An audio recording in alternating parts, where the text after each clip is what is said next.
Thanks for joining us on ATG Sports Plus. I'm Zach Haiku, and it's always a pleasure to delve into the sports world with my co-host. Thank you, Zach. Hello to all our sports enthusiasts out there. I'm Jessica Kiko, and we're geared up to bring you the latest and greatest from Second Life Sports tonight. You're absolutely right, Jessica. The energy is palpable, and we're here to ensure you stay updated with every thrilling moment. So, without keeping you waiting, let's dive straight into today's top stories. Luke Carmona takes the win at the new Circuit de Kalmar.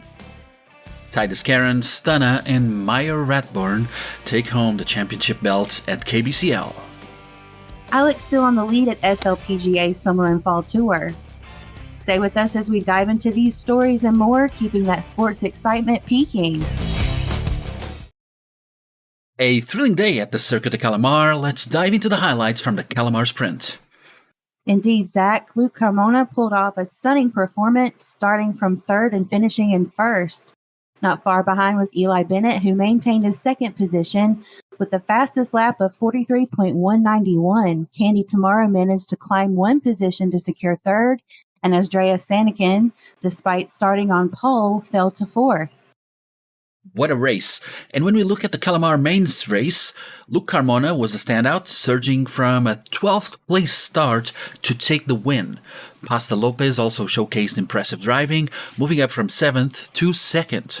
Eli Bennett rounded out the top 3, having climbed 8 positions.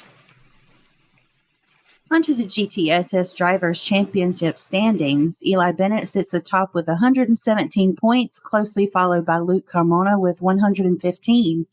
Pasta Lopez isn't far behind in third with 114 points. The competition is fierce, and it's shaping up to be an exciting season. Absolutely. Taking a closer look at the driver statistics, Eli Bennett leads the pack with an average race result of 2.8 and has clinched one race win. Luke Carmona, with an average race result of 3, has also secured a win. It's a tight race at the top, with these drivers showing consistent performances. The series is proving to be unpredictable, with drivers like Luke Carmona and Eli Bennett battling it out. As we move forward, the Circuit de Kalmar has shown that anything can happen, and we're in for a treat as the series progresses. Absolutely, Jessica. That wraps up our comprehensive recap of the GT Super Series Round 2 at Circuit de Kalmar. We'll be back with more action in the next round. Stay tuned. A thrilling evening at the CARMONAIR 500 this Saturday. Let's dive into the race highlights. The night belonged to number 7, Donovan Michalski, clinching the top spot. Following closely, number 6, Luke Carmona took the second place, with number 28, Amy Blueberry, completing the podium in third. In the top 10, number 9, Morticia Belota finished in the fourth spot. Number 17, Pasta Lopez secured fifth, with number 18, Taylor Arello, right behind in sixth. Rounding off the top 10 are number 3, Rachel Dallas in seventh, number 41, Candy Tomorrow in eighth, number 1, Kathleen Spitfire in ninth, and number 10, Becky Aker in 10th. Continuing the lineup, number 0, Christina Cartal finished 11th, followed by number 48, Romeo Highwater in 12th, and number 38, Mason Rainier in 13th.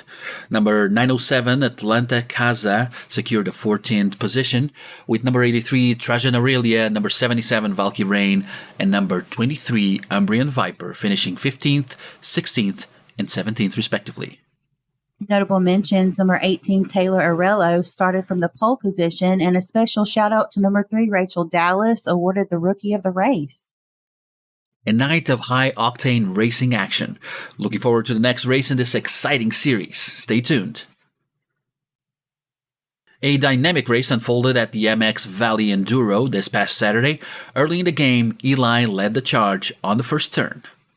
But the lead didn't take long as Morticia and Simple Jacket showed some impressive moves, overtaking Eli on that very first lap. The two then went head-to-head, vying for the top spot. However, challenges arose for both Eli and Morticia. Damage to their bikes meant pit stops were essential, where they had to undertake some extensive rebuilds. In the midst of all this action, Billy Wayne showcased a masterclass in maintenance and control. Opting for a consistent pace, he secured the second position without much drama. Wrapping up the final standings, Simple Jacket claimed the gold, following by Billy Wayne in second. Morticia Villoda took the third spot, with Eli Bennett settling for fourth. A roller coaster of a race day. Congratulations to all participants for putting on a show. We're eager to see what the next race brings. Saw some thrilling bouts at KBCL Sunday Night Fight, right, Zach? Absolutely, Jessica. Starting with the Men's World Championship, Titus Karen managed to clinch victory over Tassili Najer, claiming the prestigious title. On the international front, Stunna secured a win against Jack Creed, thus bagging the international title. And in the women's division, Mayo Rathburn successfully defended her title against Loria Trevida, ensuring she remains the reigning women's world champion. A night of fierce competition and exemplary skill. Congratulations to all the victors. We'll be tuning in for the next round of bouts. The SLPGA Summer and Fall Tour 2023 is heating up. Currently leading the charge is Alex, also known as Lady Savannah, amassing a total of 215 points. Lexi Amore trails with 179 points, and closely behind her is BJ D'Angelo with 174.50 points.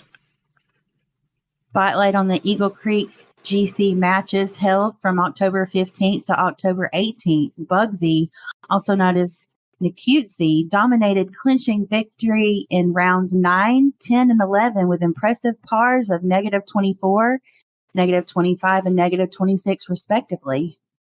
And breaking Bugsy's winning streak in round 12, Erison takes the win, finishing with a par of -20. It's been a thrilling series of events at the SLPGA. Be sure to mark your calendars for Danaan Golf and CC from November 12th to the 15th. Equestrian enthusiasts, mark your calendars. Some exciting events are coming up. First up, the Maple Leaf Novice Show Jumping Competition is set for Thursday, October 26th from 2 p.m. to 3 p.m. at Maple Leaf Horse Club. They are focusing on novices and beginners, with the competition happening on the ground level show jumping course. Winners can expect trophies, ribbons, and cash prizes. That's right. And just to highlight, competitors should avoid mouse look, stick to cantering, and ensure good sportsmanship throughout the event. But on the bright side, no need for proper attire. Moving on, the Evergarden Trials of Talent kick off on Friday, October 27th, with the freestyle dressage from 1:30 p.m. to 2:30 p.m. And the action continues on Sunday, the 28th of October. Evergarden TOT show jumping starts at 11 a.m., followed by the Hunters OF at 1 o'clock p.m. English attire with a touch of Halloween spook is suggested. If you choose mouse look during the jumping, ensure it looks natural. Concluding the Evergarden segment is the TOT Racing on Sunday, October 22nd from 12 to 1 p.m. This includes both flat racing and steeplechasing. Participants should come prepared in English riding attire, and Halloween costumes are a fun addition. Absolutely, Zach. And for any attire or tack questions, competitors can always contact Aaron. The races run at both 12 p.m. noon Second Life time and 4 p.m. Second Life time. And with so much happening, it's bound to be an equestrian-packed week. Moving on to our wrestling calendar, let's kick things off with Sunday. At 9 a.m. Second Life time, Takeda Bay will be buzzing with OEW Hellbent. Now for highlights, we have Karen Winters is set to challenge Mama T for the OEW Women's World Championship. Plus, there's a triple threat cage match where Tank Ventura defends against Johnny Angel and Bannock Og, and an open challenge from the OEW Hardcore Champion, Alex Camino.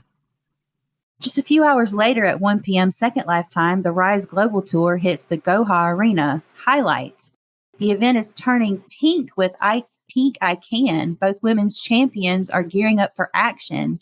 Vicky Storm will face Corena Calvary, while Canella, the Golden Girl, steps into the ring against Barbie.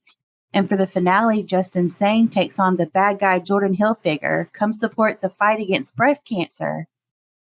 Sunday continues with Honor Pro Wrestling Infinity at 2 p.m. Second Life time in Parkade. Vidui Sunday Night Endurance follows at 3 p.m. Second Life time in Capital City Arena.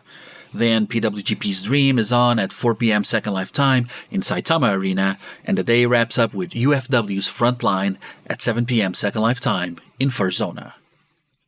Shifting to Monday, we have Premier Wrestling Attitude at 1 p.m. Second Life Time in the Lionheart Coliseum. UFW Unbroken then takes the stage at 5 p.m. Second Life Time in Furzona, and FWF Blood wraps up the day at 7 p.m. Second Life Time in Studio FWF. On Tuesday, wrestling fans can catch BCW's Battle Zone at 3 p.m. Second Life Time at the Old Mill. Midweek action on Wednesday includes Rise at 1 p.m. Second Life Time in Goha Arena, and by evening, Primal Wrestling starts at 7 p.m. Second Life Time in Metropolis Bunker. Thursday's lineup consists of Premier Wrestling Overload at 1 p.m. Second Life Time in the Lionheart Coliseum, followed by APW Relentless at 4 p.m. Second Life Time in Amsterdam, and DAW Still Highland at 6 p.m. Second Life Time at DAW Melee Mall. Moving to Friday, we have DCWF Slam City at 2 p.m. Second Life Time in Little Italy. BWE Friday Night Defiance is next at 6 p.m. Second Life Time in Capital City Arena. And UFW Nightfall caps off the day at 8 p.m. Second Life Time in Furzona.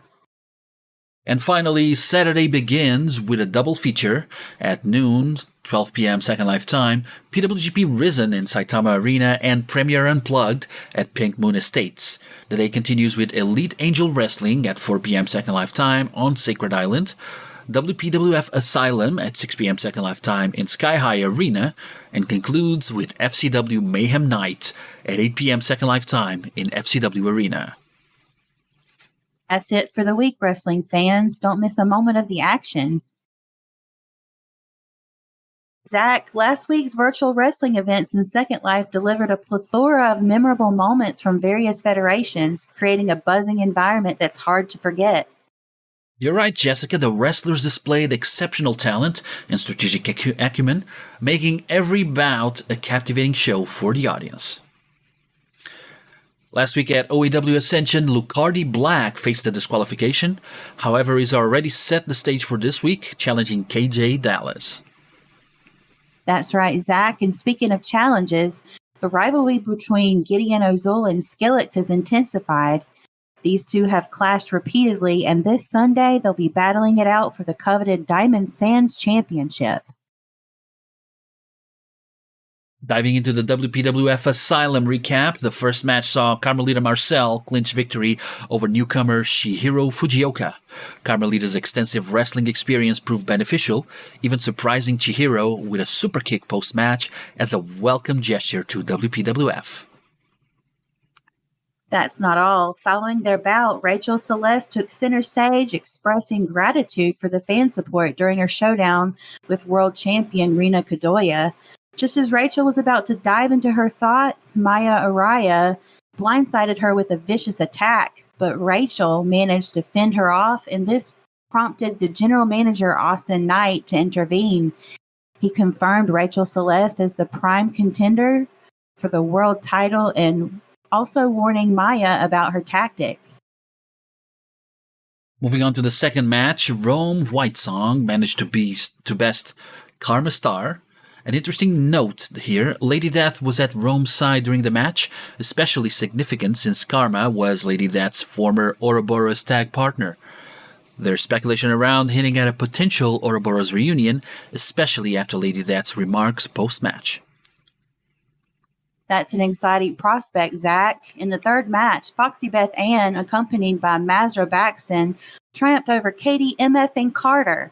While Katie's aerial maneuvers kept Foxy Beth on the defensive, it was clear that the vicious Vixen was not to be underestimated, securing a decisive pinfall at the end. Finally, in the main event, Kimberly Smith faced off against Chiyoko in a non-title match. Both competitors pulled out all stops, with Chiyoko using the environment to her advantage outside the ring. But an unexpected video distraction allowed Kim to capitalize and secure the victory. It's evident that the WPWF Asylum brought the drama and the action. Wrestling fans sure had a treat with this lineup. The exhilaration is tangible with such riveting action in edge-of-the-seat matches. Our anticipation for upcoming events is soaring. Absolutely, Zach. Viewers, stay tuned for more pulse-pounding moments and evolving drama in the forthcoming events. In the recent Second Life Cycling Federation events, we saw a host of racers battle it out on the tracks. First race's results were quite captivating, weren't they, Jessica? Indeed, Zach. The first heat saw Valcrane Resident taking the lead, followed by Umbreon Viper in second and Robin Lobo claiming third. Nietzsche Neox and Ressi Pfeiffer were not far behind, finishing fourth and fifth respectively, while Chase Patrol 18 Resident had a tough day with an unfinished -10 lap. That's right. Moving on to the second heat, Morticia Velota clinched the top spot. Jesus Crisp and Sean Carlucci 7 Resident completed the podium in the second and third positions. Eli Bennett and Candy Tomorrow also put on notable performances, securing the fifth and sixth spots. However, Sharon Twist and Ilaria Monzon couldn't complete the race, finishing with -1 and -9 laps respectively. The final race was a climax of suspense. Morticia Velota maintained her top form, finishing first once again. Sean Carlucci 7 Resident took the second spot, while Valcrane Resident settled for third. Eli Bennett Resident and Simple Jacket Resident showcased commendable effort, securing fifth and sixth positions. Notably, Morticia Velota also recorded the fastest lap with a time of 65.266. Certainly a series of races that kept fans on the edge of their seats. We look forward to more thrilling races from the Second Life Cycling Federation in the future. Thank you to our dedicated audience at ATG Sports Plus for being with us every step of the way through each electrifying highlight and memorable event. Absolutely, Zach. No matter if you're an eager spectator or an active participant, always remember to keep the ball rolling on the virtual field.